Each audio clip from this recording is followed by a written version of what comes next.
Yeah, pretty much. I'm live now, actually. Hey, everybody. Hope everybody's doing well. And I'm at the Sacramento Reptile Show right now. So I want to give a shout out to the sponsors, Reptile Super Show. Actually, I'm at a different reptile show right now, but actually Rami is really good friends with Jeremy, who runs this lovely show in Sacramento. And then today, I'm supposed to be interviewing Steve Angeli. He might be a bit late. Here's Aaron, the Lizard King. I'm setting up next to him. So so right now there's not many people in here because there wasn't much heads up. Normally I'm putting in links and stuff. Oh, okay. Yeah, I might try to put in a link here real quick, guys. And definitely always talk about USARC. Everybody, as you know, should be supporting USARC. Wonderful organization that helps keep our animals, safe and legal. So we're allowed to keep the animals that we enjoy. So always support USARC. Sure, they have a booth here. They had a booth at Phoenix. They raised $20,000 in Phoenix, so that was very wonderful. And since Steve's not here, I'm probably just going to pick up the tablet and walk around. We got my friend Aaron here, too. Aaron, what do you do? Eastern collared lizards. Yeah. The blazing blue line specifically. Do you have any here to show us? I don't right now. I'm just setting up the Because I've seen them before. They're really beautiful. They're like brighter blue than my T-shirt. They're like cobalt, neon blue. Yeah, they have all kinds of different shades of blue. Get into purple almost on some of them. So, is that what you mostly work with? You work with any other species? Primarily what I work with right now is the Eastern collards, and I have a variety of Colubrids, bull snakes specifically, and some other miscellaneous stuff. But bull snakes and collared lizards are my forte as of right now. Cool. Yeah. Yeah. So if you watch my stories and stuff, I'll be posting, of course, from the reptile shows I normally do on my Instagram. My Instagram is James G. Reptile. James G. Reptiles. And so I'm going to be sitting right next to Aaron all weekend, looking at his awesome collared lizards. And I brought a bunch of leopard geckos and mostly, of course, Western hognose snakes to the Sacramento show. Steve Angeli, again, is going to be joining us, possibly 30 to 40 minutes. I think his picture's supposed to be in our thing. I don't know. I see MJ, he's like somewhere in California, too, walking around in the mountains or the foothills. So everybody's out doing stuff. I'm going to pick up the tablet here, though, in a moment. We're just going to do a walk around the show. This show does have a lot of space. There's actually some pretty cool stuff here. So let me drink some water.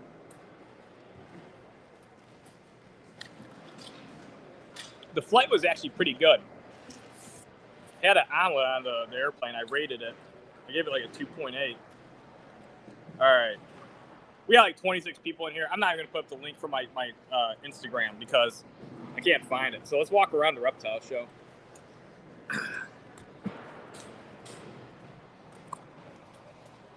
All right. Crystal, you be okay setting up? Yeah. Awesome. So, if you want to see the Lizard King, Aaron, and then my booth, James Reptiles, I believe that's the entrance. So just walk straight back. Walk past everybody else and just come straight to our tables. And I don't know what else is set up here. There's this really cool I don't know what you'd call it, but it's basically a mini reptile zoo. They bring all kinds of venomous, and I'll be posting about that on my stories, actually, all throughout the weekend.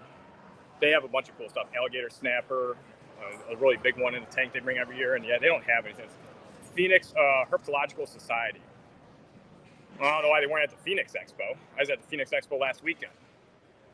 So I see Adam Eyes is here too. Michael Underwood, how's it going?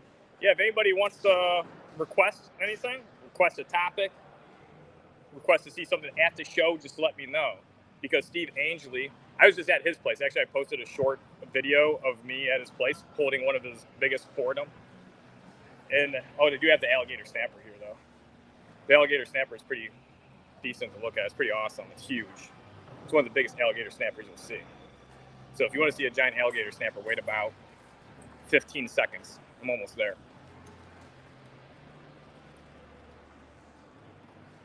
Here it is.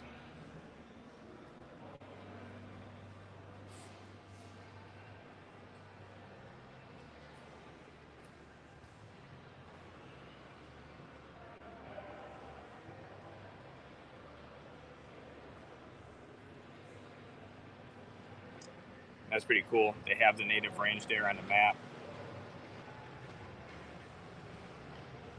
I wonder how big this guy is. They have a description, diet, up to 200 pounds. I don't know what the record is. I think the record's like, if I remember correctly, like 260 or 270. This one's very, very big though, of course. That's actually very impressive. That's awesome.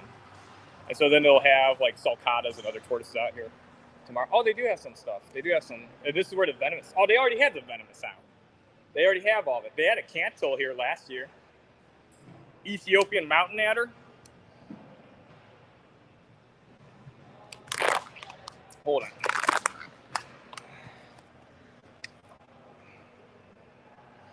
Ethiopian mountain adder. That's pretty cool. You can tell it looks a lot very similar to other puff adders I've seen. Bush viper. So this is at the Sacramento Reptile Expo. Boom slang. Is that what it's supposed to look like? I think it looks fucked up. Its face looks puffy. I hope it's okay. Everything else here looks really healthy, so I'd imagine it's supposed to look like that. And then we got a green mamba. A very pretty copperhead. Am I showing these right? Yeah. That's a really nice copperhead, actually. Very, very cool. All right, what else do we have? A Samar cobra. An eastern diamondback. I love eastern diamondbacks a lot.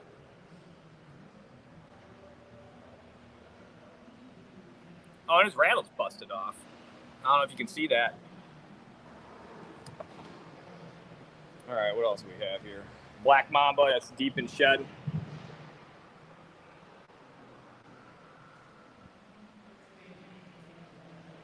Arizona black rattler. Steve Angeli had one of those. I've seen one of those just like a few hours ago. Northern death adder.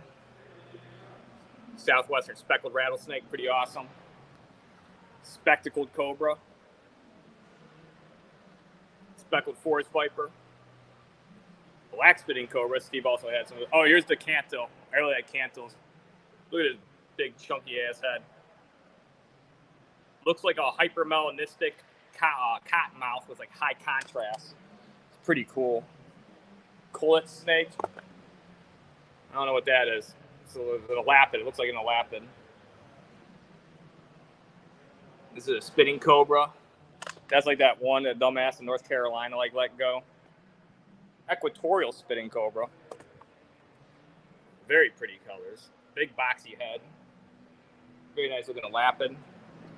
There's a broad-banded copperhead over there, but that thing is like buried. Papuan pygmy mulga. That's burrowed too. You can barely see it. We're gonna go on. Inland taipan. Pretty cool. Oh, nice, and a king cobra. That's a big one. It looks like it's very long. It looks like it's got to be every bit of 12, 13 foot. Rhino viper. Rough scale death adder. And again, this is at the Sacramento show. So this is a really awesome reptile show because there's a lot of good vendors here. And then just the display alone is really, quite something to look at. Such as the venomous section here. Zebra spitting cobra. Oh, and here's a cottonmouth. Love cottonmouths. Big old chunky snake. Cape cobra. And a mottled rock rat. Oh, I kind of went through that fast. But anyway. And there's even more. White-lipped island viper. Sri Lankan pit viper. Red spitting cobra. And a wrinkles cobra. And I passed over this one. It's an eyelash viper. Eyelash viper. And I have some crocodilians over here too. So this is thank God it's Colubrids. I mean, I am vending Colubrids, but right now we're just looking at the Sacramento show. So it's pretty neat that they have this all set up. Because normally I only been here one other time, so there is no normally. I could just say there was a last year. And I'm probably gonna get Steve here on the phone. So it's just not me talking and just doing a tour of the show. Although that's fun too. This expo is very large.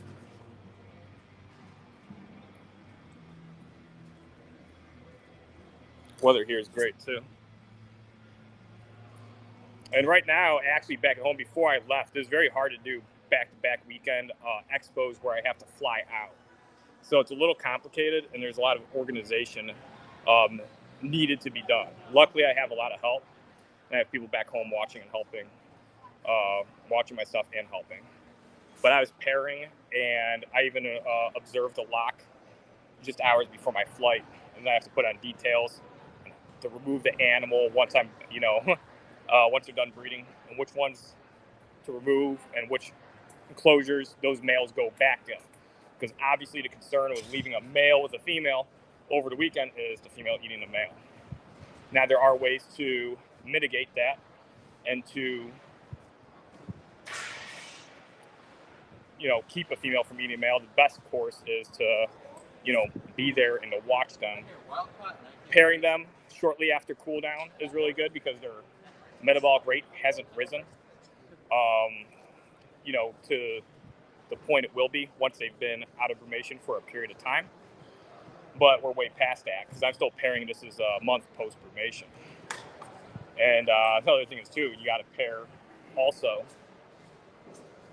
before these animals ovulate, so you don't miss an ovulation. So we got a bunch of enclosures set up over here that they put on animals for display, and they have really nice setups and enclosures for sale. Then here's Steve's table. There's no beadeds out yet, but if you want some beaded content, I do have a video posted on my Instagram. Me with Steve holding his biggest Horridum. And they get surprisingly big. I didn't seen a beaded that big in person ever. I thought like the exasperatum we brought to the shows was big. This thing is way larger. And so the other thing too to avoid or to keep your females from eating your males, and one is like obviously watch them pair early in the season before they get substantially warmed up, so their metabolic rate isn't as high, so their feeding response isn't as strong. Washing them can actually even help, and I like to spray them down really good when I pair them. Another really big one is just feeding the shit out of your females. Feed your females up.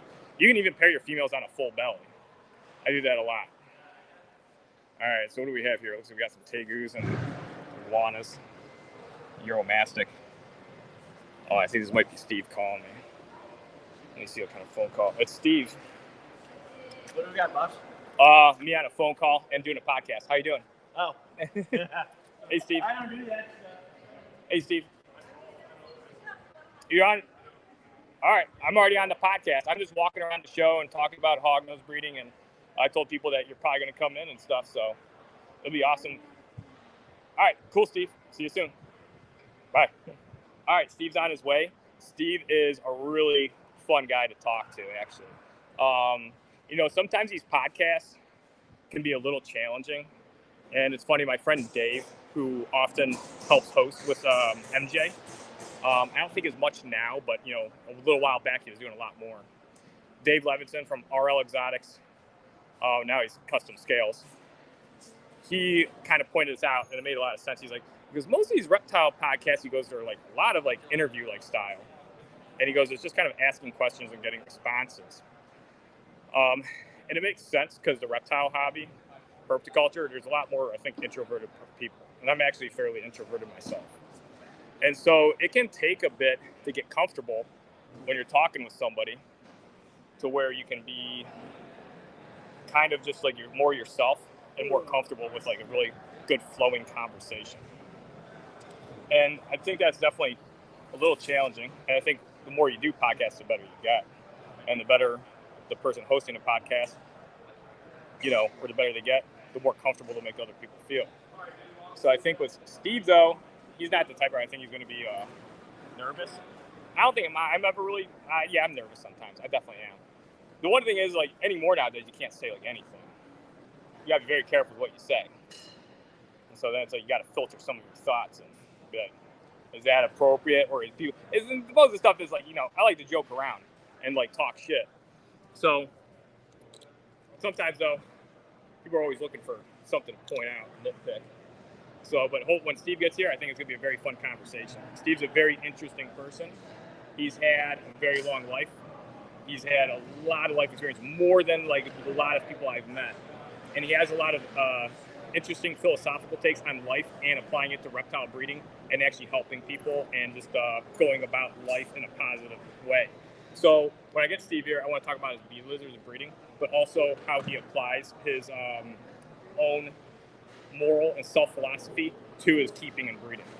And so that's what I really want to do with Steve. And so I'm happy he's able to come on. But he's like driving out here. He already has his stuff set up, but he didn't bring his like venomous, so he didn't bring his beetles. You doing a live right now? Yeah, it's a podcast. Okay. Yeah. What happened to your knee? Oh, it's just been going bad. It started. How old are you? You're like 34? 35? I'm almost 35, yeah. Okay. Yeah, I mean, I did like jiu-jitsu and karate and stuff, so like. Everybody that says they do jiu-jitsu, they're like, man, you got to do it. And then they're like, he does Brazilian jiu-jitsu. And Steve's like, man, I can't lift my arm up though. And Steve is like, you know, he is older, but still, I'm like, damn. I was like, everybody's like, they're raving about Brazilian jiu-jitsu and stuff, but then they're like, oh, my knee's all fucked up. See, even MJ, he goes, I have to have surgery on my fucking knee, bro. Yeah, no, if you do it with the guy who's like young, like wrestler, like in his early 20s, he'll just tear you up with all these moves and stuff. And that's like, what they're doing, but that's the people that want to do it, and they do it all day. Here, I gotta like to do like a full-time job and run my own life, and then there's some 20-year-old guy or 30-year-old dude that's all he does for his whole life. It's kind of like going on a construction site, and then the fucking person wants you to be as good as them, and they've been doing it for 30 years straight. Yeah, I know. So. That's exactly the thing. Like I do it with old fat guys. Like that's old fat guys. That's who I want to fight. That's why I do it now. Yeah. Yeah. Because we'll take it slow, and you get a good exercise. But don't let me interrupt. All right. Is anybody here? Nobody's talking in the comments. Usually, there's more people commenting. Oh, Gabriel wants to get in hog nose? Yeah, he wants to get into hog noses. He was looking at some females on my table, but obviously you'll be able to do a much better deal for him, I'm sure. We're doing a podcast right now. So you're looking at getting hog nose sticks? Yep, looking at getting into hog noses. They're all in my box right there, so I haven't they're pretty crammed in there. So. I have an albino male, 2 pet toffee females, and then 1 pet toxic female. Okay. Well, I got a toxic male, and I got some other stuff that can apply to your albino and your you said toffee girls. Yep, toffee girls. Yeah. So I definitely got stuff for that. Okay. I was like, that's what I'm looking to get into. Crystal, do you want to get out that box cutter and open up? Oh, she's already on it. She already has the box cutter in her hand. And Steve's on his way, driving over here now. So Steve's going to be very fun. I wish I'm probably going to have him on another time, too. But he's like, how long do these podcasts last? I was like, I don't know, like 2 hours. He's like, 2 hours? It's like, if I got him talking, and like, me and him, we could talk for like 5 hours. We're not going to. It's probably going to be like an hour and a half. And I'll go over to his table right now. Actually, I'll hang around here for a bit because Gabriel's looking at the condos. And I am at the expo. And this place closes down in like 2 hours. Oh, yeah, we have geckos in there too. What's that really like? There's a black knight up there. And then those hog noses on top are all pre-sold, but there's other ones in there.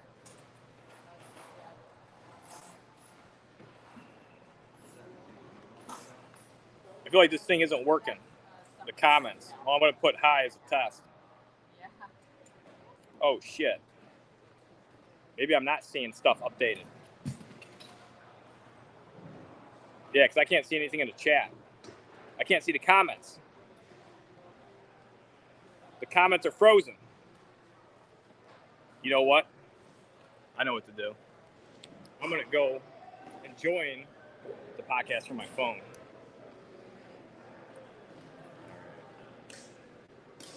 Trap Talk Network. I didn't know what the hell trap music was until like a year ago. I'm like, why is it called a Trap Talk? It doesn't really sound like it has much to do with reptiles. But then I'm like, oh, the music. All right. Trap Talk Reptile Network. Almost there.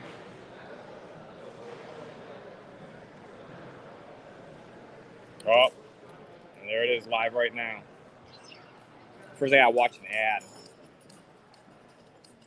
All right, there's the ad. Very nice. Oh, shit. Yeah, there's people talking. Trinity's here. Is Glenn Reptiles vending? Maybe. Look at the vendors list. I don't know. Oh, there's it. Do you still plan on having Bree's Exotics on the pod? Yes. Yeah, Bree Exotics is going to come on later for sure. Bree, I definitely want Bree. Hip Hogs is going to be on. I'm going to have Hip Hogs. Teresa. Looking at that Black Knight? Yeah, I want to go show my brother. Yeah, you can go show him. Bring it right back. All right. I didn't know you could pair females on a full belly, but I made it. Yeah, you can pair females on a full belly with Western Hognose snakes. See, I kept talking. I was, man, nobody's really talking today. I was like, I guess just so, I guess just I will. But yeah, you can pair females on a full belly. I don't suggest pairing males on full bellies. They don't always, but your males are likely to regurgitate if you do pair them on a full belly because the males get very active and they're trying to like breed the female. And when snakes eat, they're supposed to be resting. Snakes rest on average of about 20 hours a day after they eat, and they're supposed to rest and digest. Now, females, do they have a chance of regurgitating if you pair on a full belly? Yes, especially if it's massively full. You don't want to have her filled up into her throat, but just enough to put like a good sized lump in her. And the one thing to look out for to prevent the female from regurgitating is really just watching the female when you put the male with her, because if the female is really frantic and not settling down, then she has a high probability of regurgitating. You might just want to separate them. Fairly receptive female shouldn't be really flipping out, but see, that's a bit subjective too, because sometimes the females will kind of start cruising and getting a little excited, and I don't really consider that getting too going too nuts. But other people might see that and think that the female's getting frantic and likely to regurgitate because they might be a little they're just worried, and so they're a little they're just paying attention to that behavior a little too closely. Would love to see that rad hat. Crystal, can I see your turtle hat? You ready your slider hat? I think that's what they're talking about. Hopped on your live. Oh, hey, Julie. See, I couldn't see anybody's messages this whole entire time. I don't know what the hell was going on. Yeah, this is Crystal's going to be wearing this all weekend. My dad got that at one of the shows he goes to. My dad does like art shows and stuff and like flea markets. He got that there. I got my eyes set on these three right now. Those three, all right. You already got your eyes. That's a good one. That's a really good one. I got to talk to my dad about it first. You want to take a photo of those three? I can give you a discount if you get all three of them. I haven't pulled out the big box yet, though. I could do $1,200 on those three. Okay. Yeah, because those are nice, and that guy's ready to breed, and this female's a little over a year old. Yeah, I was about to say these females. And she's 6. Yeah, closer to the size of mine. They were trying to give me first unstart over there.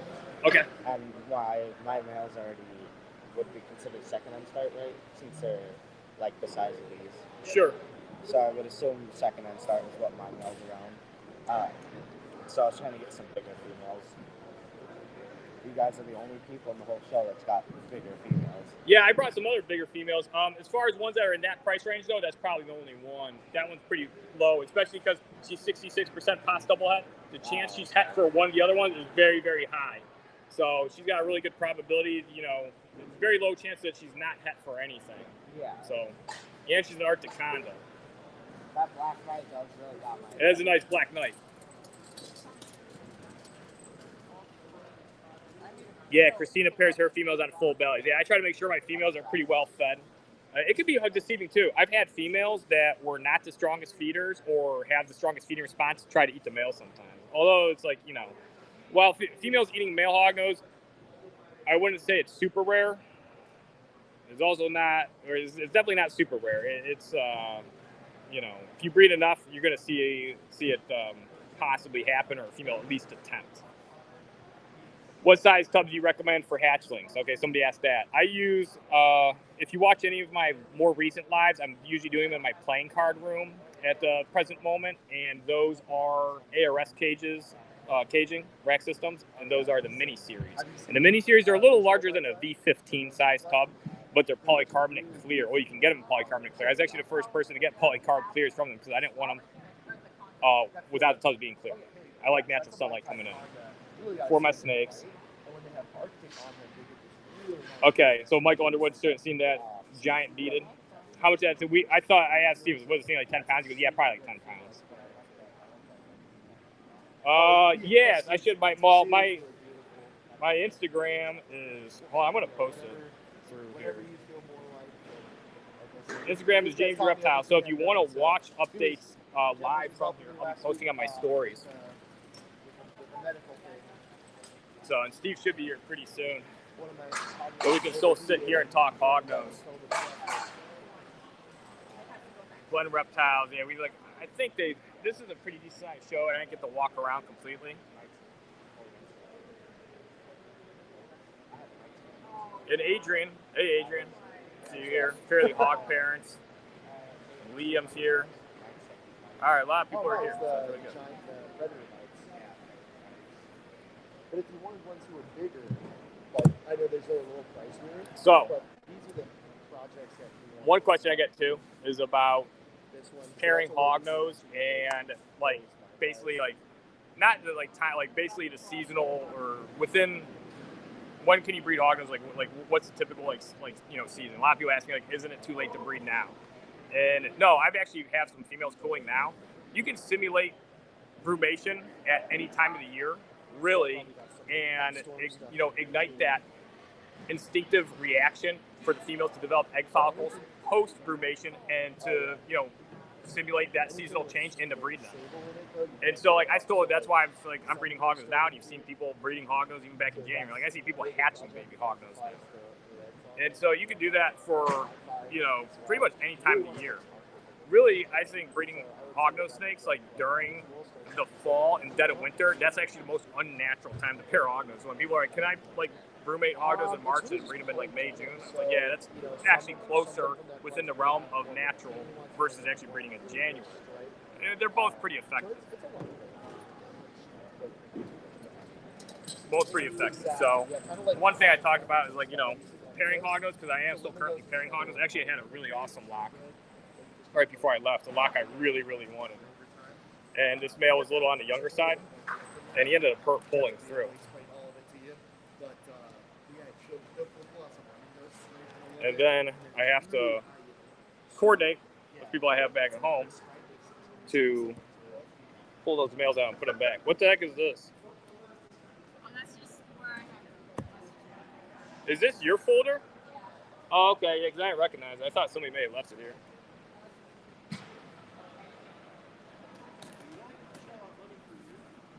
Here's some snakes I brought. Snowhead Sable. Got this nice Sable kind of Concept Toffee, Subidol. AAA Extreme Red Cross. Mai Tai Conda. Nice coral. To name a few. Crystal's setting up mostly by herself. Unfortunately. I mean, I helped set up the banners and the other stuff. Plugged in everything, but she's going through the animals. All right. So when I come to these shows, I use T-shirts as insulation. Because I already have to take shirts to the show. All right. Here's Steve's snake. Doing another beaded lizard deal. I got more beaded lizards. It's kind of getting out of hand. These got to be my last ones. I'm going to have like 20 beaded lizards. And that's more than enough. Way more than enough. Got a Black Knight Lizard Leopard Gecko here. That's it. Which one do you like? No, he might want. Oh yeah, that guy? Yeah, Toffee Hat Toxic, for sure. Yeah, this show in Sacramento actually brought a very nice selection of hognose morphs. More than I probably typically do. Yeah, I think you'll want that one, especially for the price difference. This one is a way better deal. Yeah, that one's up. I'd get that one too. The one you already picked out, that one's the better one.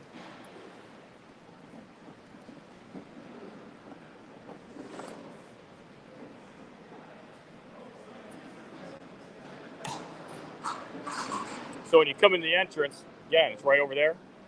Walk straight back. Lizard King, James Reptiles.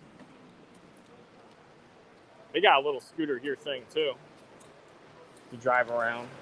The people that own the building though, they have people hired here, so I couldn't bring my go-kart because you get kicked out right away. Let me check the chat. No, I'm not seeing anything here, even on my phone. So I don't know if people are just being quiet right now, or if there's actually anybody actually talking. So I'm gonna go back on. Ah, here it is.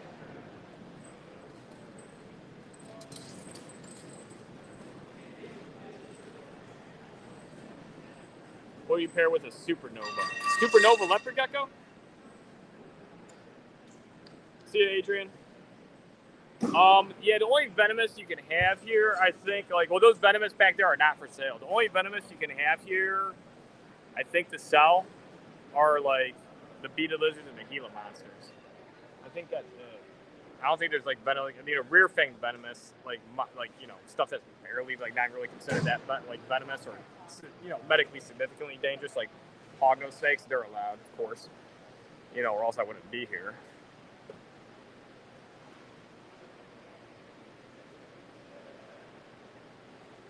Oh, true hypo, superconda albino. Yeah, the true hypo stuff, though, like, you know, that seems to be brought up.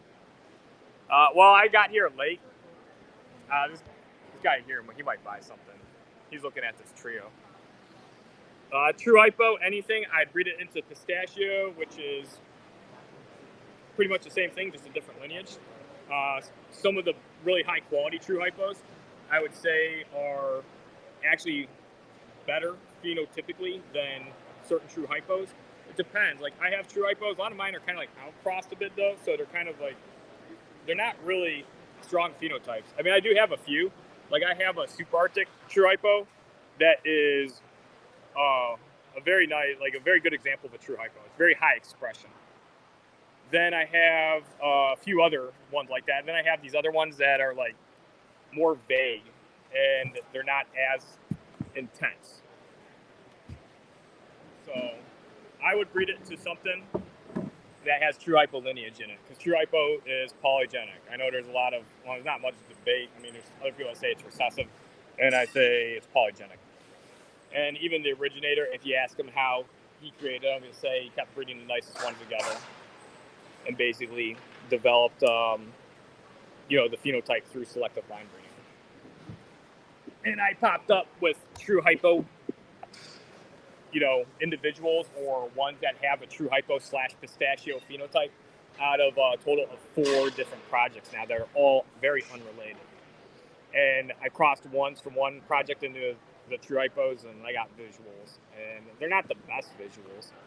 And, you know, there's talks about, like, pistachios have bellies like this. I mean, if you get really high quality pistachios, they actually have stronger features than a true hypo, and they have all the qualifications that a true hypo has, but actually better. And if you take a pistachio, I haven't done it, but I guarantee you take a pistachio and breed it to a true hypo, you're going to be getting visuals of that hazy appearance that gives the true hypo or pistachio its name, or smoke hypo, or enigma. Those are also the same thing. And actually, I talked to Wes Mo at a Phoenix show. That's the most I ever time. I met Wes Mo last year. This time I actually talked to him quite a bit, and it was a lot of fun to talk, especially at the end of the show. That's when we kind of chatted the most, end of the day, Sunday. And he showed me, he's like, hey, Jeff, you got to check out the snake I hatched. And it's a super conda. And he goes, look at the belly on this. And he showed it to me. And I'm like, oh.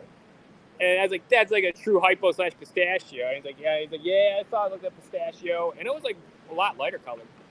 And yeah, so he told me, he goes, yeah, it just popped up through, you know, through one of my projects. And I'm like, yeah, that's kind of how it happens. I've had it pop up so many times now. And I told him, I was like, I'd breed something that's related, you know, back to it to get that look, or get another animal that's like more unrelated, or it's going to be actually completely unrelated, like a true hypo pistachio. The smoke hypos, they kind of just like disappeared. They're not really around anymore. I don't know what happened to that lineage. And then true hypo, or sorry, Enigma's over in Spain, and I don't think he's really released any of those, but they're like on par with the true hypos I've seen. Now the cool thing about the pistachios are some of them are line bred to be like, they're a little more greenish, and so they got kind of a different looking phenotype just because that selectively line bred project went in a little different direction.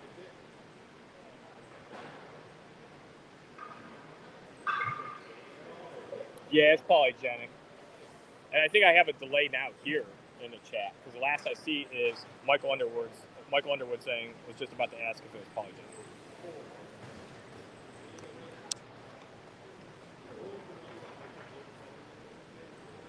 But the one thing I think about the whole pistachio true hypo thing is it being a polygenic. I'm actually a fan of polygenics. It's funny. Most people don't want to hear a project is polygenic. They feel like it loses value, which is funny that it's looked at from that perspective, because polygenics actually opens up you can actually use more of your imagination. I mean, not that you can't with, there's Steve. Not that you can't with, recessive and incomplete dominant traits. It's just a whole different thing. And polygenics opens this world of all this different stuff you can do. And Steve's here. I think I'm going to pull out the table so it's easier for us to sit down. So Steve's here. He's walking over right now.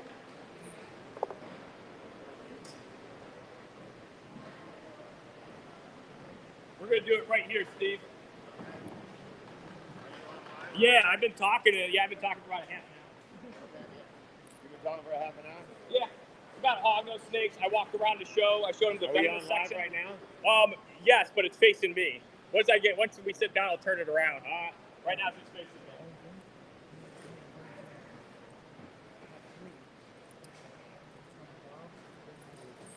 Okay, remind me. Text me a text. Okay? Hey, did you bring can I see the snake I got? Yeah. Yeah, It's good on the podcast or not? Yeah, we can do it on the podcast. Yeah, I'll show you your snake. It's an outstanding you put it in snake. that box? Okay.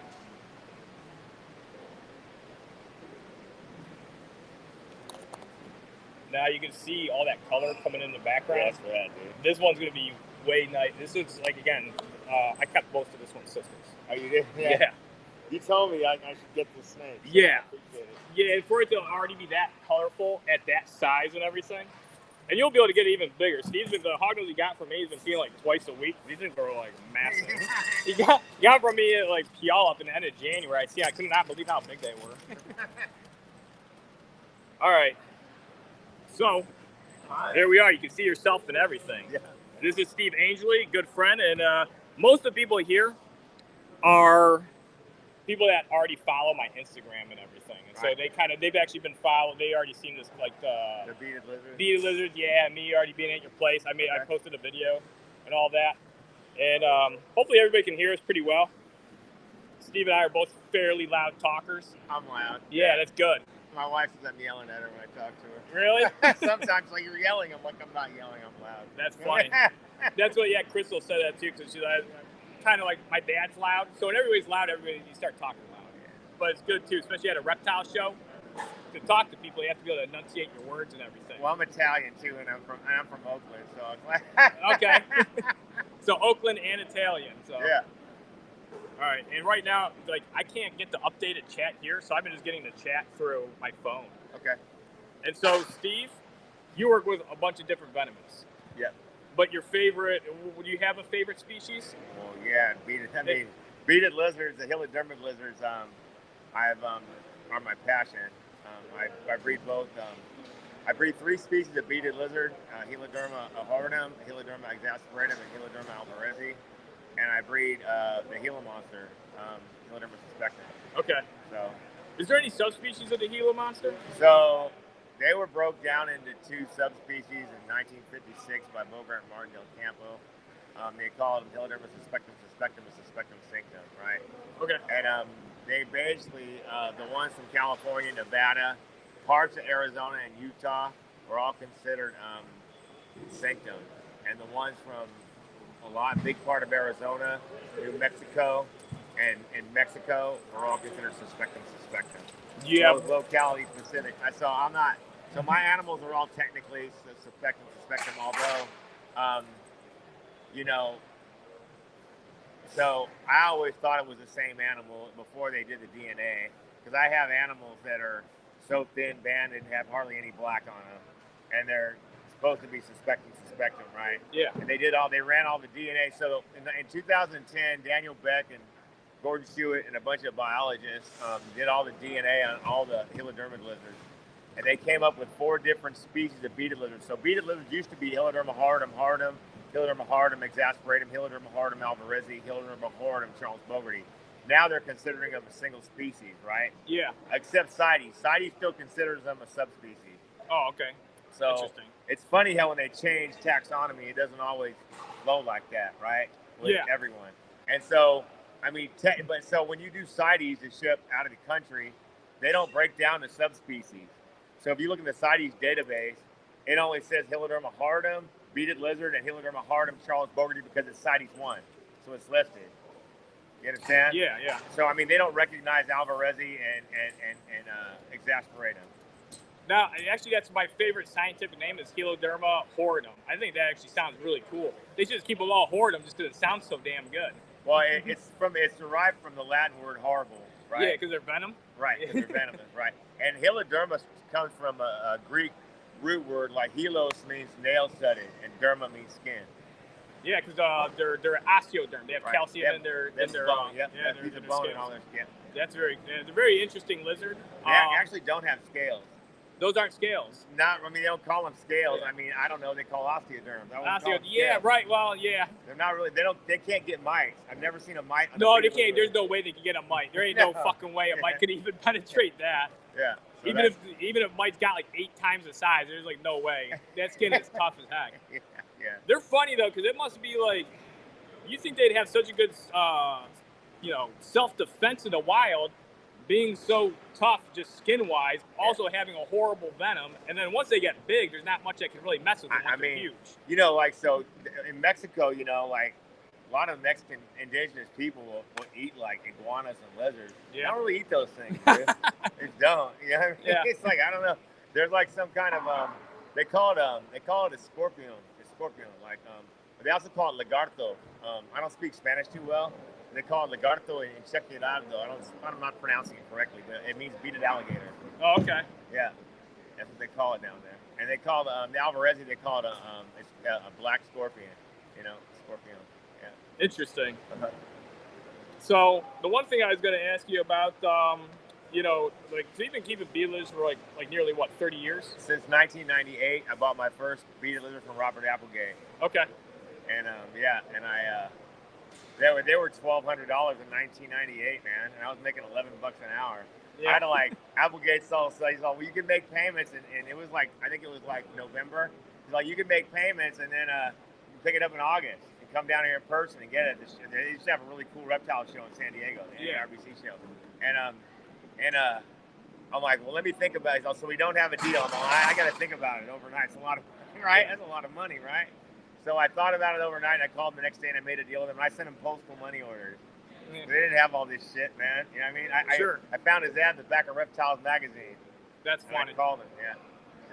And you said, because you were telling me before, originally you just wanted the beaded just because you thought they were really cool.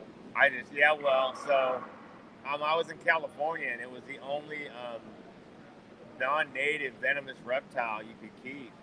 It is a loophole. Gila monsters are protected, are considered a restricted species in the state of California, but beaded lizards are not. So California lists everything specific, like prohibited species, Heloderma suspectum. Doesn't say horridum, right? It says, but it'll say Elapidae, all family, all species, all Elapidae, the whole family, crocodilian. Crotalidae, except for, and it'll list all the native California rattlesnakes you can have. I have permits for all that shit, though. Everything. Yeah. I was just at his place. You have how many venomous species do you have totally? So I don't know. So I have we have black spitting cobras, Naya nigra cincta woodi. We also have. Sorry, let me see. I gotta see the voice now. And I have Naya nigra cincta woodi. That's a black spitting cobra, super rare spitting cobra from South Africa. I'm pretty sure I was the first one to bring him into the country. Really? How long ago was that? 2017, I'm going to say. I think I bought him in 2017 or 16.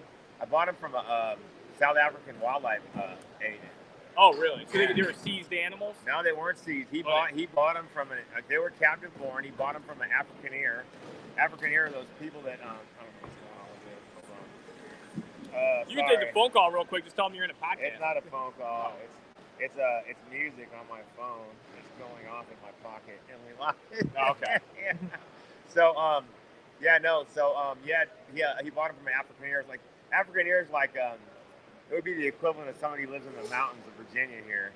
Oh, Down okay. there, like one of them like country people. All right, as a country person. Yeah, like a redneck. Yeah. From South Africa. Yeah.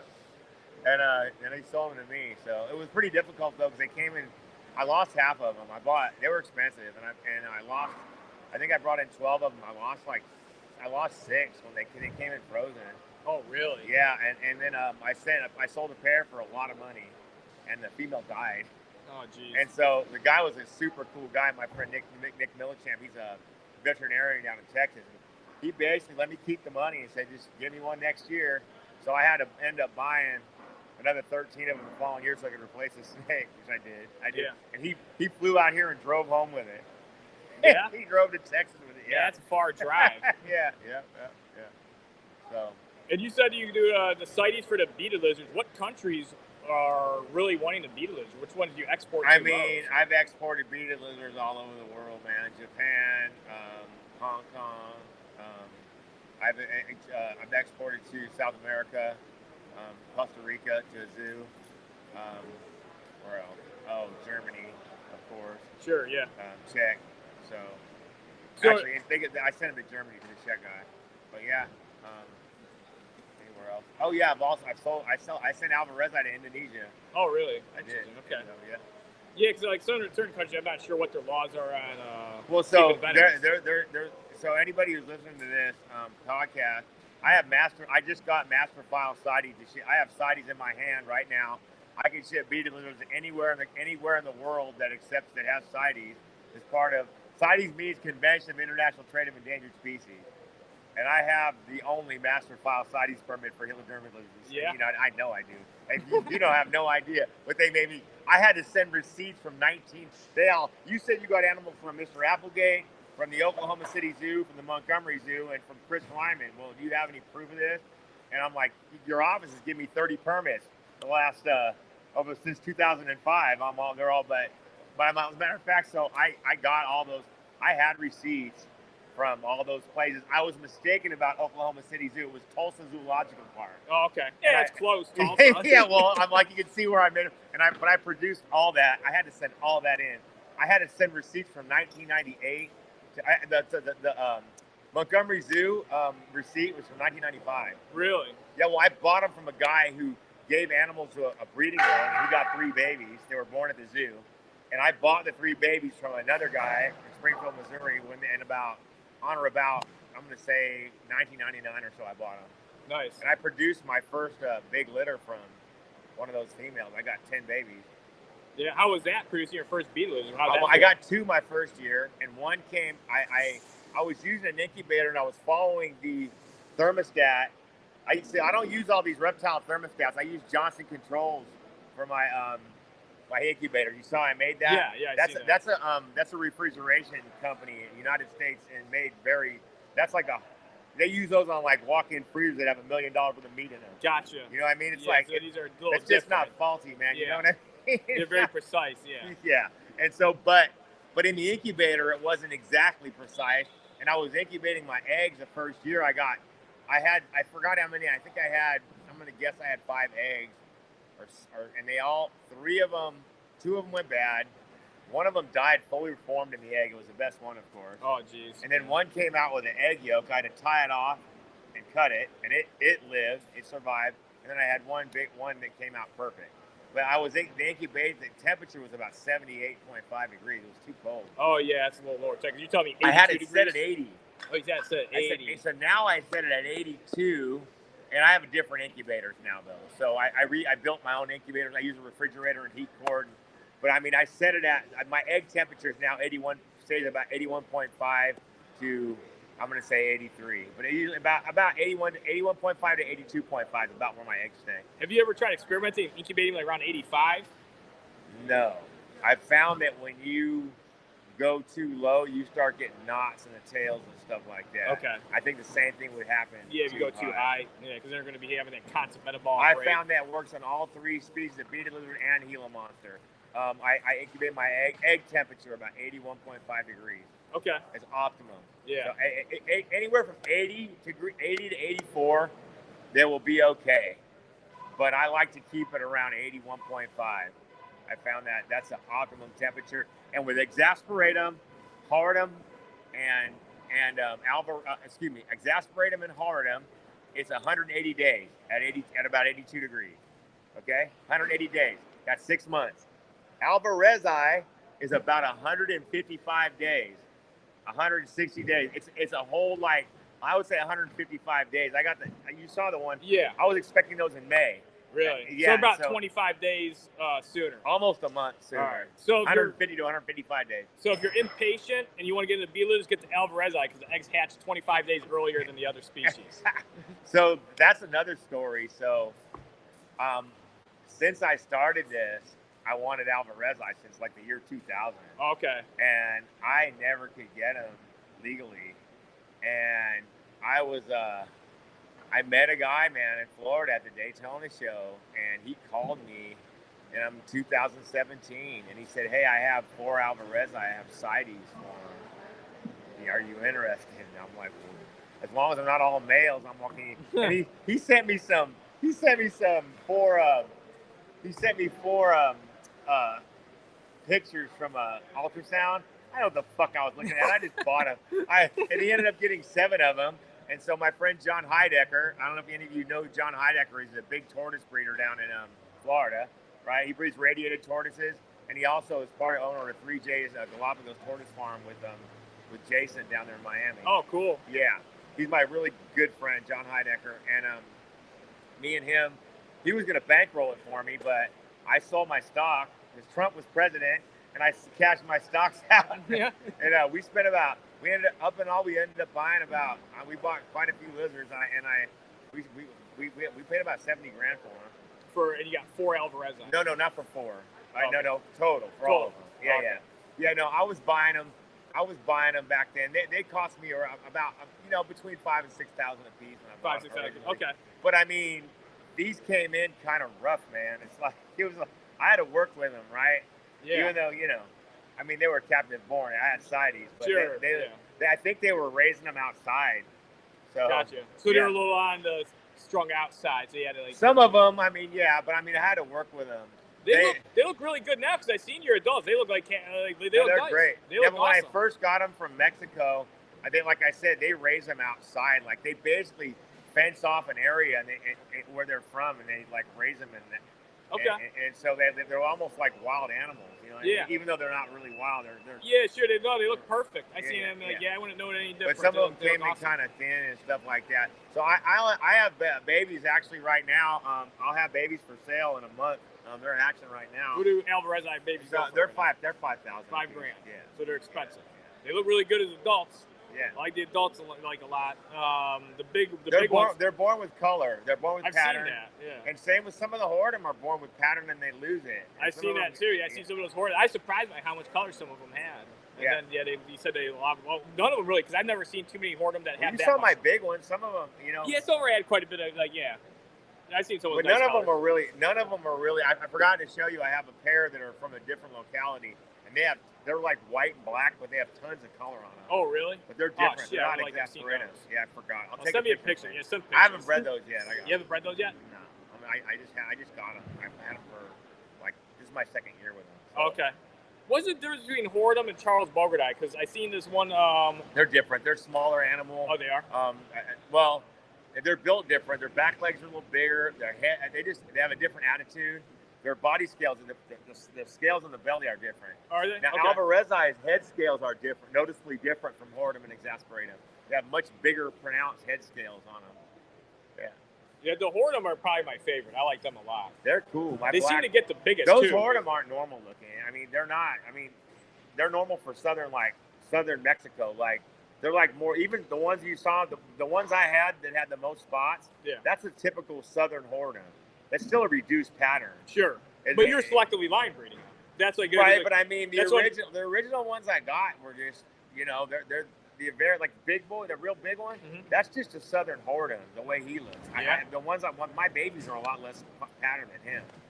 Gotcha. Yeah, well, you've seen them. Yeah, I did. What did you start selectively picking out the super blacks? So I made that. I bred. So I did the first super blacks I bred was that one, the big giant one you got, and then I bred him to his sister, right?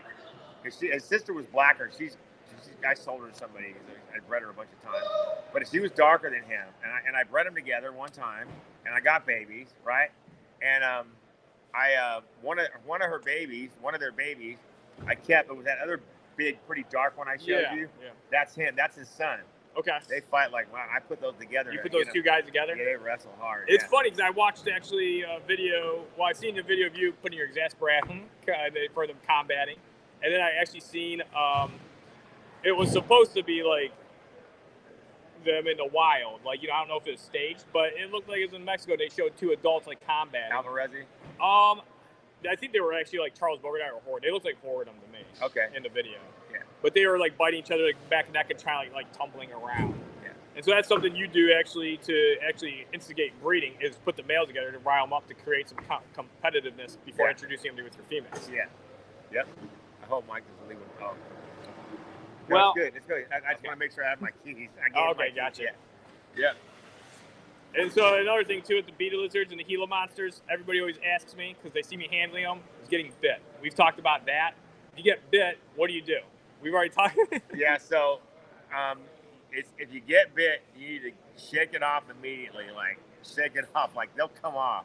Like I don't know if I can. Can I show a picture? Yeah, go ahead. Show a picture. So I got bitten. And no matter how hard they bite you, it doesn't make any difference because the body weight of the animal will shake it loose on you. My body weight means if it's hanging off, just. Yeah. So can I show this? Can they see this? Oh, right here. The camera's right here. Okay. So show it right there. Where? Yeah, right there. You got it. That's my hand. That's the side of his hand. I grabbed a adult Alvarezi in cooling in the mid body. It normally was a tame animal, but I scared it. And it clamped on me like with all its might, he clamped on me. I immediately shook my arm, and he came right off. He tore some tissue out, and I had a pretty bad laceration, as you can see. Again, it's here. Wrong there. Yeah, right here. Yeah. I can't you got see. It. Okay, you do it. Yeah, there we go. He knows. Oh, there we go. I had a pretty bad laceration, as you can see. But that's from an adult beaded lizard. Yeah, that's from a really big one, though. Honestly, I mean, that's bad, but it's not as bad as it could be. It's not like a No, but the whole point is, I shook it, and he came off. He landed on the floor. I mean, he landed pretty. I didn't hurt him. He was okay. But and he ripped off. I had to tape I had a pretty good laceration, but I got no envenomation. And the same thing with a baby. If a baby bites, you can flick it. It'll come off, right? You can shake them loose, like right away. You don't want to let them squeeze down on you. 1, 2, you're envenomated, right? Yeah, it can happen pretty quick. Quick. If you can shake them off right away, you won't get envenomation. So that's the best thing. So only one person has ever died, recently from a helidermatid lizard bite in 100 years, right? So it's not, anytime you deal with a foreign protein, you can have some sort of reaction because it's chemical, right? Yeah. But I've been bitten probably 50 times in my life by beaded lizards and Gila monsters of all sizes. Yeah, that guy is on for like 4 minutes too. That's one problem. Yeah, well, also there are people. I spoke to Dr. Brennenhoff, and people come into Arizona in the emergency room with them hanging off of them. Really? So that wasn't Still on totally no, and they don't die. It's just Yeah. It's very painful, right? Yeah. So if you take a really good bite, I had a guy call me the other day from Tennessee. I sold him a beaded lizard, and it was an adult, and they bit him pretty good. Yeah. His hand was swollen. He's like, "What do I do?" And I'm like, "Is that the guy that got bit through a snake bag?" No. Or he's like in a bag. Somebody showed me they had a beaded lizard in a bag for whatever reason. They said their friend grabbed it, and it turned and bit him in the bag, and he just showed his hand, and his hand was all puffy. Didn't look too good. Yeah. Well, the bag probably took a lot of that too. Well, that's the one thing, because I show people, like, I handle mine, and the one thing I do is I let them know I'm there, like, kind of like, well, you're working with so many, and when you get used to this stuff, you probably, when you went to reach in for your Alvarezi, him sleeping. But that lizard doesn't even bite. You just startled him. I scared him, and he bit me because he got afraid. Animals bite because they're scared, and my Gilas are not really tamed. I don't handle them. Yeah. But almost all my adult beateds, you can pick them up and hold them. Yeah, that's what it seemed like. All of them. They're not. Complacent. When they're babies, they bite because they're afraid. And generally they're. And if you handle them a lot, if you use pick them up with forceps or a small hook, you and they don't get once they're not afraid of you and they know you're not going to hurt them. They're make a very good pet. Yeah, they do. You could also pick them up with like gardening gloves too. Yeah. Yeah. No. Yep. Yeah, but I love mine as pets, and that's one thing. Like, because when I go and I go in there to handle them, I tell people like, because I don't think they have the best eyesight. They don't see real good. They got small eyes. They live in. I mean, so beaded lizards and Gila monsters spend a lot of their time. I would say 90% of their life either underground or in a tree or in a hole in a tree. You know what I mean? They like staying in shelters a lot. You know what I mean? Beaded lizards are more arboreal when they climb. Sure, yeah, I've seen pictures of them. Even like on iNaturalist, they'll show them up in trees and stuff. Yeah, they climb. What do they go up into the trees? They find like a bird's nest? Probably to eat birds or bird eggs and bird babies. Birds, actually birds. People like to feed them. Another thing, people like to feed Hilodromatic lizards eggs. Yeah. Robert Applegate told me in 1998, don't feed them eggs. It's not good for them.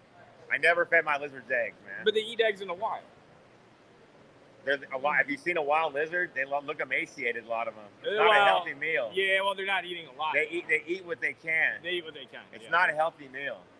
And so, but you've been really successful raising them on rodents. I've never used eggs to feed my lizards. You never use eggs ever. No, I've only used eggs. I've been given confiscations, Gila monsters before. Yeah. And somebody caught them illegally. And they've been turned over to me before, and I would use eggs to get them to eat. I put egg on something. And then those people will probably feed them nothing but eggs. So if you get like a beaded lizard that's been fed only eggs. If you get a beaded lizard or a Gila monster and you start feeding it eggs, it's not going to want to eat. It's like giving a kid fucking ice cream every day. He's not going to want to eat vegetables. It's going to be a very unhealthy kid. It's going to be a very unhealthy kid. Right? I mean, I'm just saying it's not necessary. That was like those kids I ran into at the Pomona show. They wanted to ride my go-kart. And I was like, man, this go-kart's kind of hard to handle. And I was like, you guys are really young. Like, what are you, like 7? And one kid's like, no, I'm 9. Like, you're 9? Because this kid was really small. And I was like, I'm sorry. I thought you were a little younger. And the kid was like, no, I just don't eat very much. I said, you don't eat very much. I was like, what do you like to eat? And they're like, ice cream and pizza and stuff. And then I was like, the other kid started saying, there's 2 other kids. And I was like, do you eat like any like non-processed or normal food? They're like, well, we don't like to eat that. And I couldn't believe it. You would think I was making this stuff up. There's like pretty much. My son got handed a chocolate chip cookie in Hillsborough. He was throwing a fit. Yeah. And the hotel guy he took a bite and threw it on the ground. Really? He eats about 6 apples a day. He eats apples and bananas. Yeah, if you don't eat sugar all the time, the stuff doesn't taste good after a while. He don't really like it. He likes apples. That's good. My son will eat like 5 or 6 apples in a day, though. How old's your son? 2.5. 2.5? Do you think he's going to grow up to being reptiles and? He likes cars. I think he'll like sports. He's a roughneck. You like sports too, though. You got a Ravens hat on. I do. I like the Baltimore Ravens. I used to like the Raiders until they went to Las Vegas. I've always liked Baltimore, so it was a good excuse. Why Baltimore? Because they're a roughneck team. Oh, they're okay. like rough. They're like physical, violent defense. I like to see vicious hits, man. Okay. So you like them because they're a violent team? I do. Okay. Yeah. Is that one appeal of the beaded lizards? Is the venom and the Gila monsters? I don't know, maybe a little bit. A little bit, probably. That's my one thing. I think it's cool, but I also have to, man, I wish these things weren't venomous because so many more people they wouldn't be so cool then. No, they would. Everybody would have them. They'd still be kind of. I mean, it's not really a dangerous animal. It's not. It's not. You just need to know what you're doing. It's definitely not something. It's not a first-time person like a pet lizard kind of. It actually is a first time. It's the easiest animal to take care of. That actually is true. They are very easy to keep alive. It's 10 times easier than a bearded dragon or even a skink. That is true. Easy. You feed it. It's like having a king snake, man. Well, the only thing is the venom. You just gotta be careful of the bite. But if you already heard it here, you just gotta shake it off immediately. Now here it is. I handle them with no abandon. I don't worry about it. Yeah. I'm not careful, really. You know what I'm saying? And so we've been bit 50 times. I produced over probably 2,000 Helodermic lizards since 2000. I mean, literally. Yeah. Well, you did the numbers. So beaded lizards, since 2005, just beaded lizards, I probably produced about between 92 I got in 2005, and then I would say an average 75 a year. So 2005 to now, 75 a year. Figure that out. Yeah. And then some years you've had over 100. I've had 110, about 112 this year. Yeah. So you're coming up on close to 2,000. Yeah. And I produced about 300 Gila monsters. Really? Since and there are a lot, probably about close to 300 since I get about on average about 25 a year now.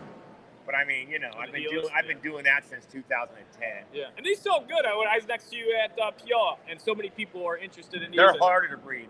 Yeah, I know the Gilas are hard. And the Alvarezi are harder to breed than the Exasperatum, and the Horridum are a little bit harder to breed than the Exasperatum. The Alvarezi are the hardest to breed of all of them. Yeah, I would say so. Okay. Yeah, you're telling me about that. I was surprised that Gilas were so hard to breed. It makes sense. That's why you don't see that. They got to get cold. Gila Monster got to get between 55 and 60 degrees for 3 months. They can't go over that. Yeah. Beaded lizard is subtropical. You could almost probably breed Exasperatum without even cooling them, probably. Sure. I think you probably could. The Alvarezi, you can't. I mean, I did. The males were cool. The female wasn't. I got 1 egg from her. The other ones were cool. Okay. I mean, I tried 1 year. I had them all. I had them locked up and everything. I didn't cool them. And I got nothing. So they're from the mountains and stuff. So it gets cold there. The Alvarezi? Yes. They're So from the volcanic mountains. Those are more arboreal, you think? Or? Yes, I would say so. Yes. Interesting. You see how they're built? They're built more like a monitor lizard. They're a little more torpedo shaped. Yeah. Yeah, I like those a lot. Especially like the I like the Horridum the best, but seeing your Alvarezi, the really old one that's getting a lot darker, yeah, I like that. They're cool, dude. You ain't eat them. Oh man. I got like 20 beaded lizards now. What are you doing to me? I want to do like a walk-in enclosure for my beadeds. You could. Yeah, I think I'm going to do that. Okay. So I'm putting an addition on my place because they're kind of communal. You keep them together. They actually do really well together. Can I put mine together? Just the males, I guess, around breeding. The males will fight and breed, but I mean, if you have them together all the time, they'll get used to it. I don't know how good you do breeding them if you did that. Sure, because then the males are going to kind of not get used to it. Yeah, that's why this year I did that last year, my Alvarezi, and I noticed I had 2 of them that I had gotten from one of my customers, sold them back to me, and I put them with another male, and they started fighting. And all my other ones were like, duh. And they kind of quit breeding, so I separated all my males. I tried to cycle them into, so my Gila Monster are breeding right now, probably around right now. My Exasperatum breed normally around May, June. And my Horridum around, I get eggs from my Horridum around August, September. Okay? I get eggs from my I usually get my eggs from my Gilas around June. Exasperatum July to August. Horridum August, September. I get eggs from them. Alvarez, I tried to get them on that schedule. They won't even. They start breeding like some September, sometimes, but October, November, December, January. Yeah. And that's how it is in Mexico when they breed. Huh. And I haven't been able to really change it. So the fall, and they breed in fall. And the Exasperatum and the Horridum, you're pretty much able to get them on a schedule. They're pretty. It's like, do you ever get? Yeah, but I mean, you gotta understand. So I live in California. It used to be Mexico. True. Yeah, you're basically just in their northern region, kind of. Northern region. Yeah. And Exasperatum occurs in southern Sonora. That's 11 hours. That's 11. That's 11 hours. He's a cool guy. Yeah, that's 11 hours south of Tucson, Arizona. Okay. It's the northernmost range. So Exasperatum is probably in the smallest population. I mean, honestly, they're the most common here. Is because they're the easiest to breed. That's what you said. Yeah, they're the easiest to breed. They got beautiful colors. More of them were available, maybe because they were closer. I don't know.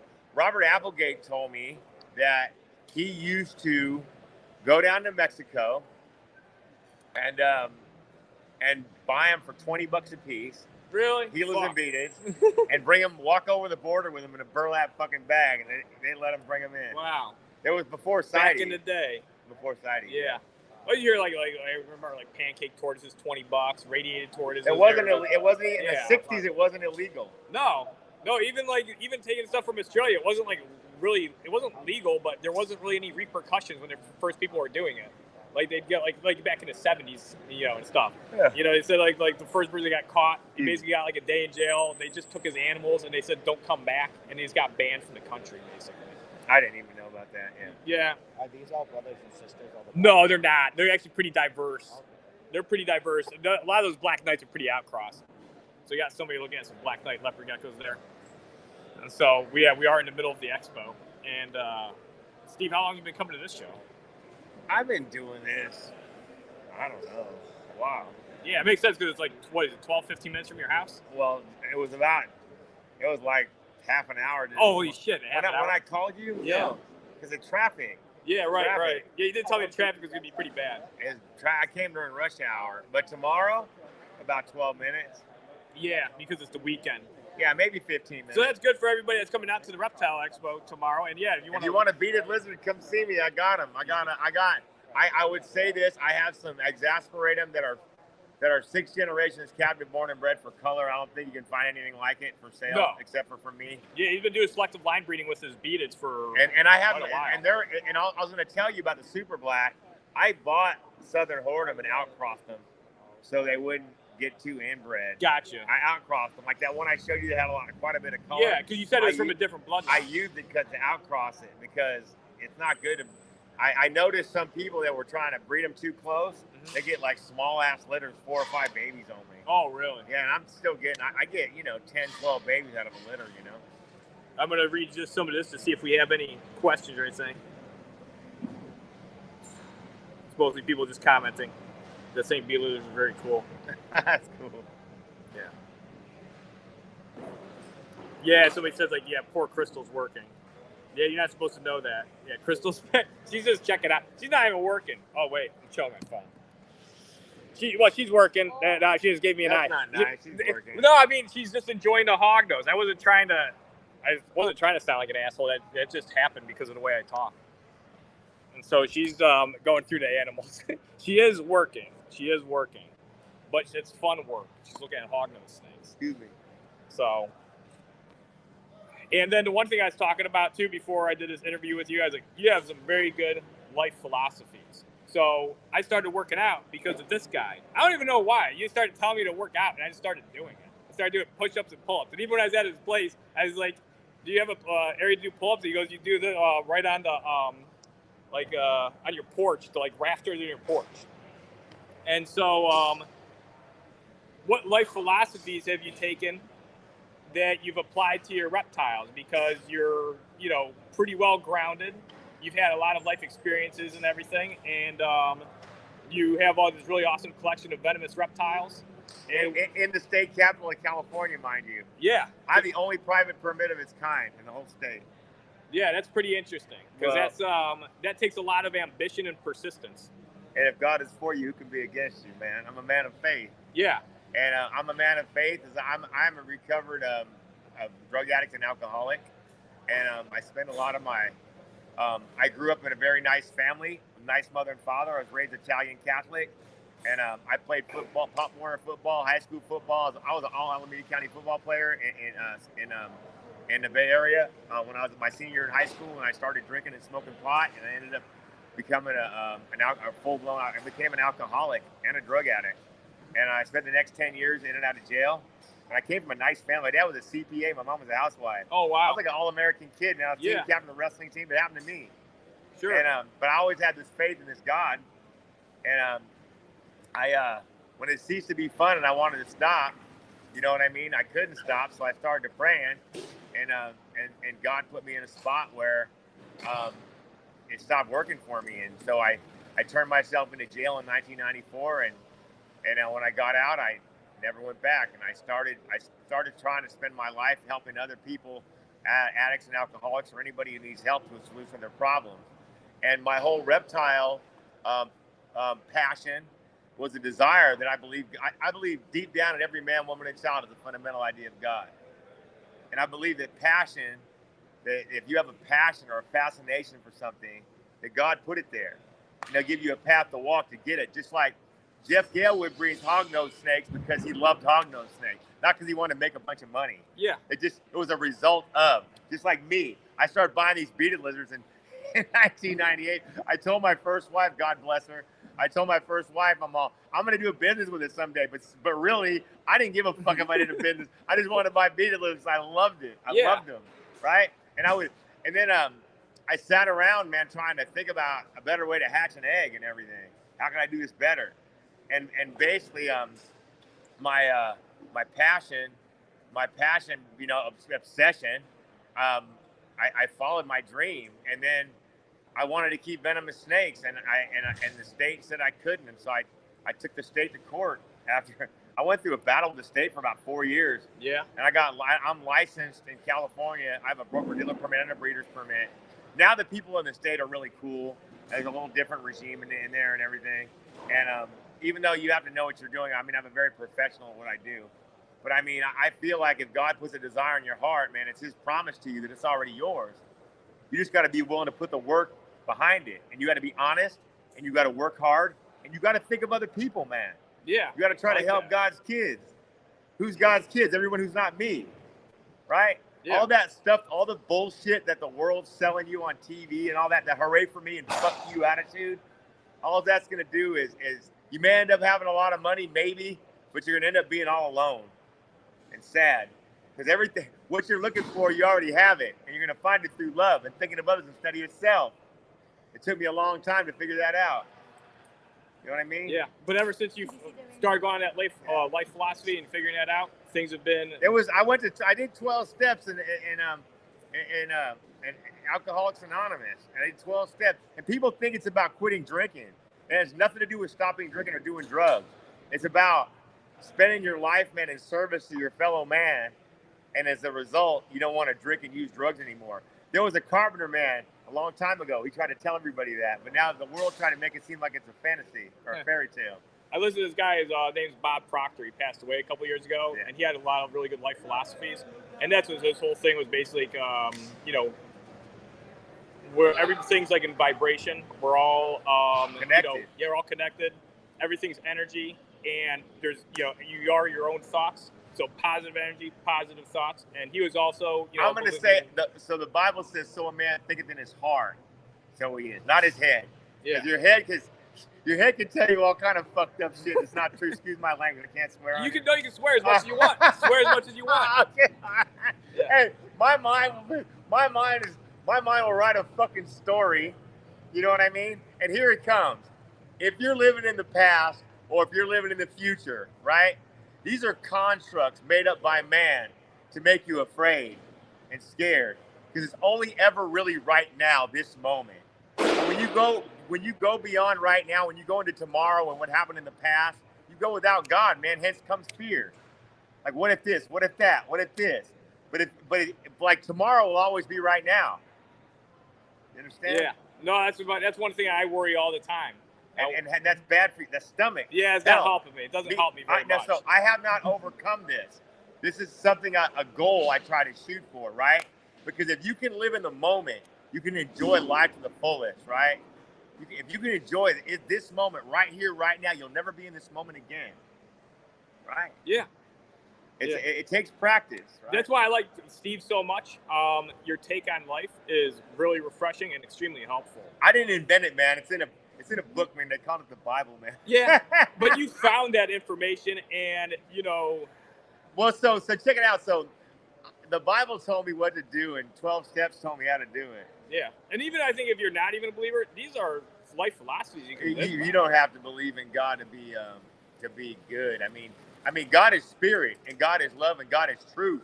And what you call him is up to you, man. You can be a Buddhist, a Muslim, a Hindu, a Sikh, a Jew, or believe in a great creator, man. You know what I mean? Or be a Jesus Christ disciple like me, right? What you call him is up to you, man. But God is love, and he lives in you. And if you share that love, man, you're going to have a happy life. And if you try to all you think about is yourself, you're going to be fucking miserable. Yeah.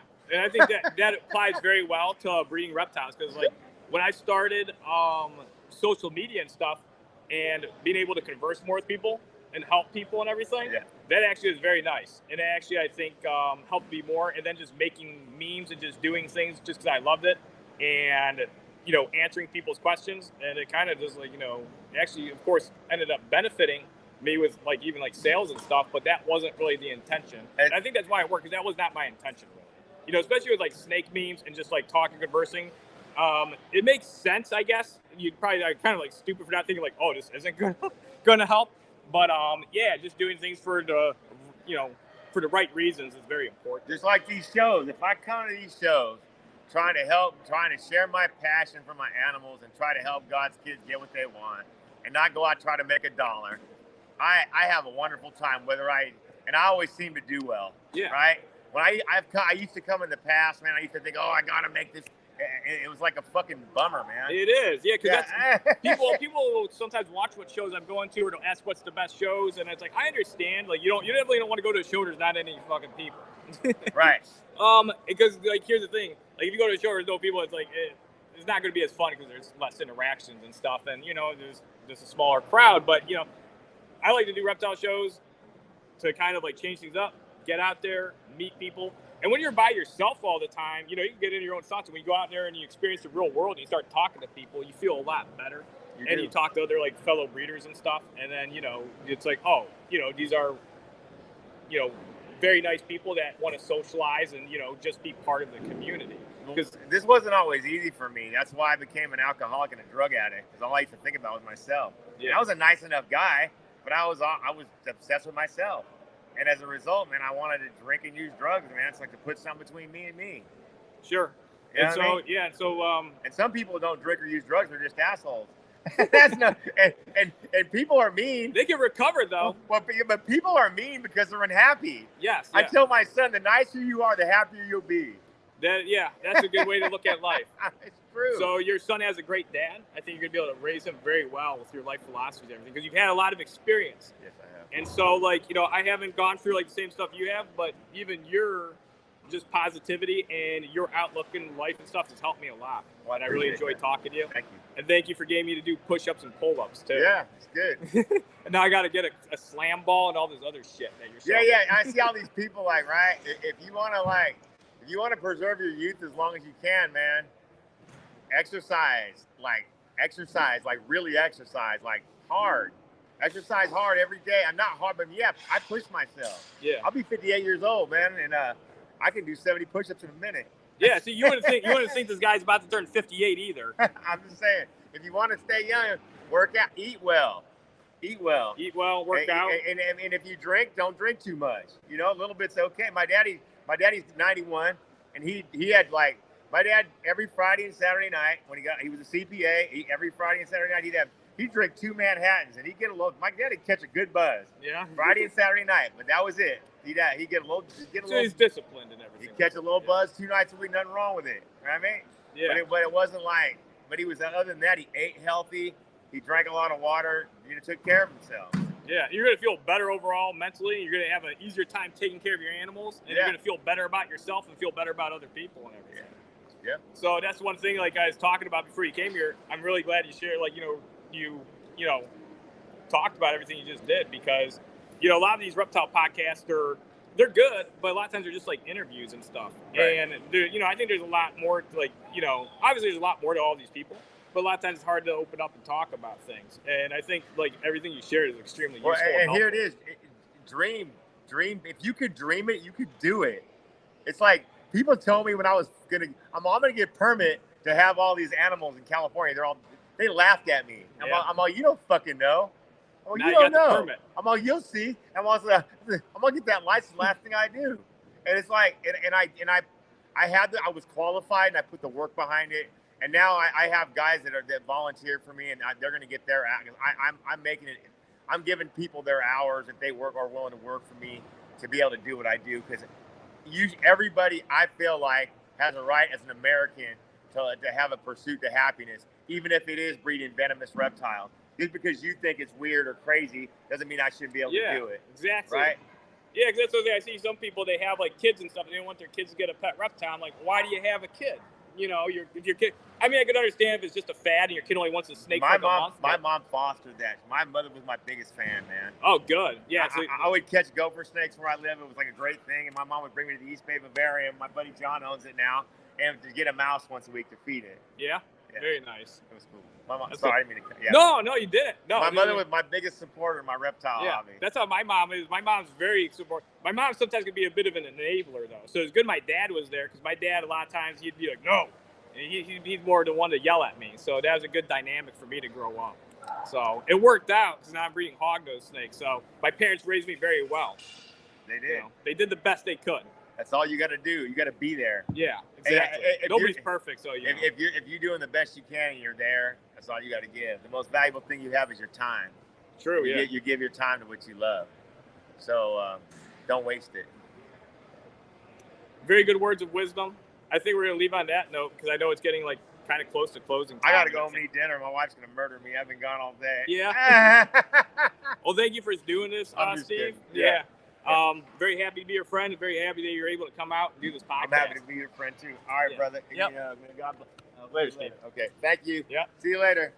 So that's Steve Angeli, everybody. That was a very great podcast. I'm very glad Steve came out, and he's also taking his hog nose right now. I'm just getting a message from your podcast. Oh, you are? Yeah, cool. About thanks for sharing my story. I'm in recovery too. Oh, that's awesome. See, that's the thing. You know what? I've met so many other people too. Yeah. That were recovering addicts. So they got into reptiles and it helped and change their life. And reptile, but it did help. A lot of people. It wasn't my total solution. Wasn't your total solution, but it's helped a lot. It did help. It gave you reason. It gave you purpose. It gave me something I really loved. Gotcha. Without drugs and alcohol. I got a childlike passion. Yeah, that's what you want. Can I tell one more story before I go? Of course, so more stories. I sold a beaded lizard to a man about, he bought an adult beaded lizard from me about, I'm going to say 10 or 15 years ago. And he drove up, and I sold his son 2 lizards prior, and he's all, my dad wants one. This man drives up, he's about 70 years old, he's deaf in one ear, drives up in a Humvee, and comes out with his wife. He was an old man. He might have been 75. He was old, right? And I sell him this lizard, right? And he gives me money in an envelope. It's like $2,000 or something. And I tell him about it, and he gets the lizard. He's got it under his arm, and he's like a little boy. Yeah. He's a 75-year-old man. He's like a little boy. He's all excited. So I get to sell people a little bit of joy in this world, just like you do in our reptiles. So, yeah. And that's one of the big reasons that we do it and everything. And that's the one thing too, because some people get like, I mean, I've even been, of like, I don't know what to say, like, or how to phrase it, but you know, sometimes you get irritated with like competition and everything. But that's nothing, because that's just another person pursuing what you're doing as well. And I found that you try to help people rather than hinder them, you're going to always do good. Yep. The universe has an unexhaustible amount of money, man. True. If you try to help your fellow man, God going to look out for you, man. It's going to always be all right. Yep. And then you stay in that right positive mental attitude and way you're supposed to be, you know. Ever since I've been living like that, I've never not been able to pay a bill. Sometimes it seemed like that, but it always worked out. And this has been reptiles are my sole source of income since 2006. Since 2006. Okay, dude, I didn't know it was that long. I had to get a job one time when Dick Cheney and George Bush crashed the economy.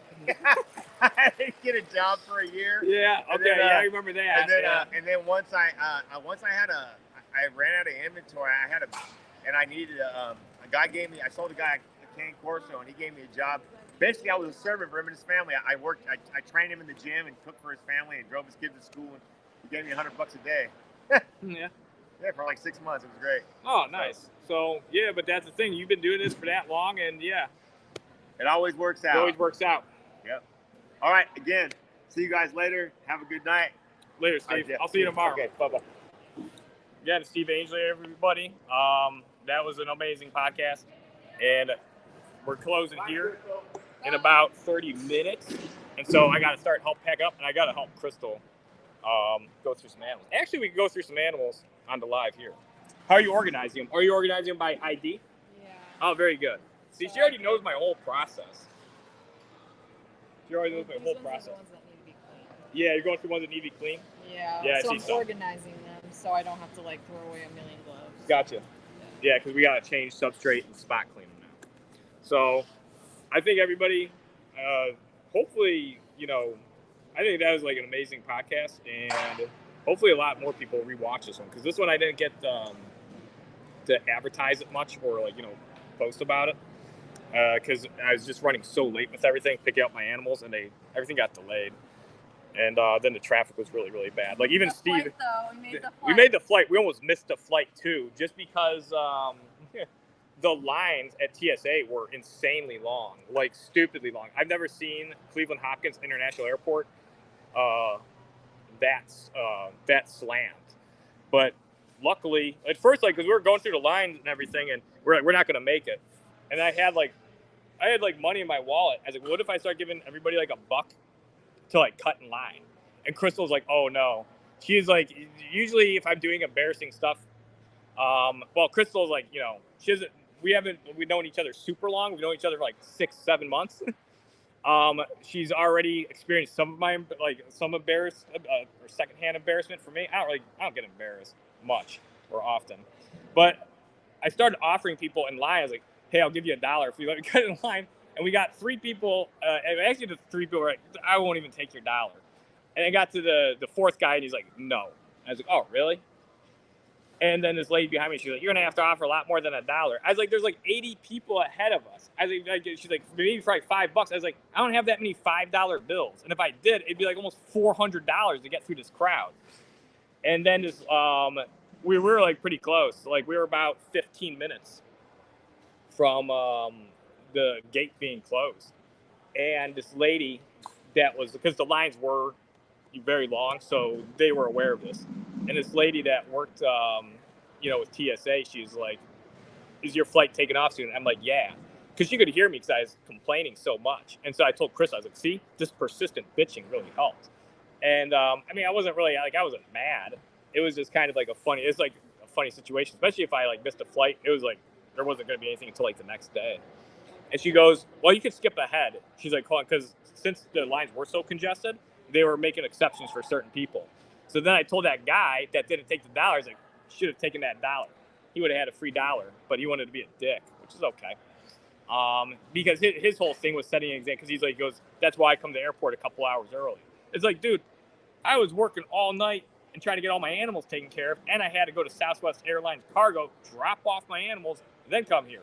I was actually about 45 minutes early. TSA's is usually not the lines aren't backed up this much. All right, I'm going to check out this chat here. Oh, a lot of people talking. I do fly in my animals. I do air cargo.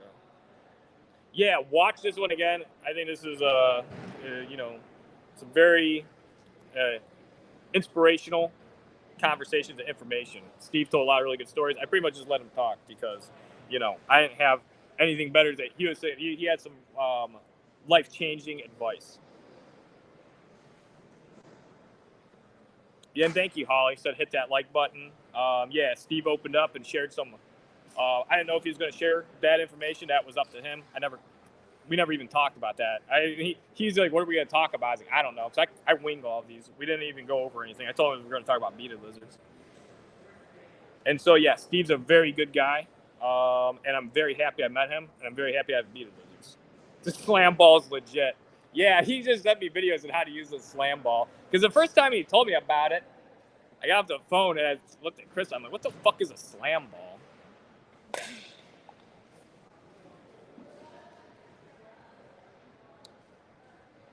It's refreshing to see a Christian that's openly accepting of other religion. Yeah, exactly. Because I joke around about my belief in hog and stuff, and really that's just, it's just a joke. Of course, I joke around about it like being a cult. But even in my, I don't even really talk. It's not really a cult because I'm not really pursuing it. But even in my one live where I was talking about this cult of following hog, I even said, I was like, it's open to all religions. I was like, hog could be anything you want. It's just an idea or a belief in taking good care of your animals and helping one another. And you can still do that and believe in God or whatever. Mine's not really a religion. If you want to worship hog or whatever, that's up to you. Yeah, in Trinity, she didn't start this journey for the money. And so, yeah, I think a lot of people, most people do. That's what one thing, when people from other, certain reptile communities, I see hog was selling so well, I want to get into them. I don't really like hearing that so much. That's a big positive, aspect of the hognose community is we do have a small species of snake that is really cute, really easy to take care of, and goes for a decent amount of money. So they're not ending up just being, put up on Craigslist really, really cheap and, just being given away. And the thing I don't like about that, of course, is when you have these really low-end animals, they're very easily obtainable by people that aren't that serious, and some people treat them more as objects, and when they get tired of them, they don't take the best care of them. You see it with leopard geckos. It's one of the reasons I'm reducing on my leopard gecko collection, because it's kind of easy to overproduce them if you keep keeping back projects, and it happened to me. And I don't want to be part of the problem where there's too many geckos on the market and I'm selling geckos really cheap and they're not going into the best homes. That's not why we do this. And, when I was younger, actually, I used to think that was cool to try to produce as much as you could, be one of the biggest breeders or whatever. And it's not so much a quantity, real small amount is good. Quantity, large amount, can be good, especially for diversification. That's what I do with my hognose collection. That's why I have so many. I have so many projects. I like them so much. And having this vast collection offers a lot of diversity with my genetics, just for the bloodlines. But then there's a negative effect of it where that number just keeps going up, and now you're just a mass producer and everything. And so I'm at the point where I'm getting, I want to say close to that, because I'm still able to sell all my animals like individually, and I do have some people that broker animals for me overseas, where it's only a few people I deal with, and then they help connect other breeders that are serious, and they're buying more higher end snakes and more mid-range snakes. But anyway, I saw that somebody's talking about getting Gila monsters. I should just kind of read these in my head before speaking them out. Oh, and Randy, you got a Gila.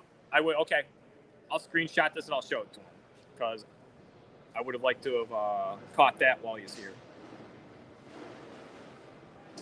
Yeah, and shares gear. Yeah, the kids with ice cream. I mean, kid, I loved ice cream, but yeah, maybe as a treat. Those kids at Puyallup, yeah, they were. The one kid I told you, I was like, you're like really young. This go-kart's kind of like, it's more for older person. It doesn't handle like it's dumb. It's got like 3 wheels. It's stupid. It drives all crazy. That's why they call them crazy cars. One of the reasons. And the kid told me they were 9. I was like, 9? Because they're really small. And they're like, I don't eat much. I'm like, well, why don't you eat much? And they're like, I don't like a lot of food. I'm like, well, what do you like? And they're like, pizza and like ice cream. I said, don't you like real food? And there's 2 other kids that are like, no, they really like hamburgers and stuff. I was like, what about like vegetables and like, steak and stuff like that and chicken? And they're like, a little bit, like not really. And I felt really bad. They kept asking to ride my go-kart. And they were like, they're like, can we ride it? And I'm like, I don't know. I was like, and so I felt so bad. I just drove away and then never came back over. And I just drove for about an hour on the other side. The one kid kind of would try to come over and watch me because it looked like a lot of fun, but the kids probably would have got, hurt or crashed into something. So I was doing them, a favor by not letting them ride the go-kart. So you listen to Rebecca, who breeds leopards, and she had a lot of good stuff to say about your dad. Okay, she had a really good podcast episode. Oh, that's cool, Michael. Yeah, like I remember selling geckos to Rebecca. That's when my dad and I were breeding leopard geckos. We started doing shipments to Hamm, Germany. And Rebecca was a regular person that started buying from us a few years as we became a little more well-known in the gecko community. And she was buying like lavender stripes from us, as well as a few other projects. I can't remember because that was a very long time ago. And I met her. I remember I met her for the first time when I was like 19. Is the first Hamm show I went to. I remember because a lot of people were there very nice. And she brought me a little bottle of champagne. I was either 19 or 20. I'm pretty sure I was 19. And Trinity thinks she has 2 gravid hognose. Yeah, the reptile shows are definitely a highlight. I do love coming out to these shows. It's pretty much like a vacation, especially going like to Phoenix. We got to do all kinds of stuff. We've seen Willie Nelson play live from that. That wasn't even, planned. It was just the lady, when we checked in, she goes, it's going to be kind of loud. She goes, tonight. She goes, there's a concert going on next door. She goes, Willie Nelson's playing. I was like, the Willie Nelson? She's like, yeah. I was like, he's still playing? She's like, yeah, he's 90. I was like, holy cow. We went up and we had like a perfect straight shot view. And you could see the sunset over the mountains. It was really, really cool. And then we got to go to Pale Scales' place. We hung out with friend David, talked to Wes and Mo. We were joking around a lot. Yeah, we went swimming. Yeah, so it was a lot of fun, and we're going to try to match it. We went to Steve Angeley's already. We did In and Out, and we just did this awesome podcast, which I think it was a very inspiring episode. I would skip over most of the parts where I'm in it and listen to Steve. That's where all the information was today. So I'm going to help Crystal now spot clean these hognose. And thank you, everybody, for listening in and joining. Have a good one.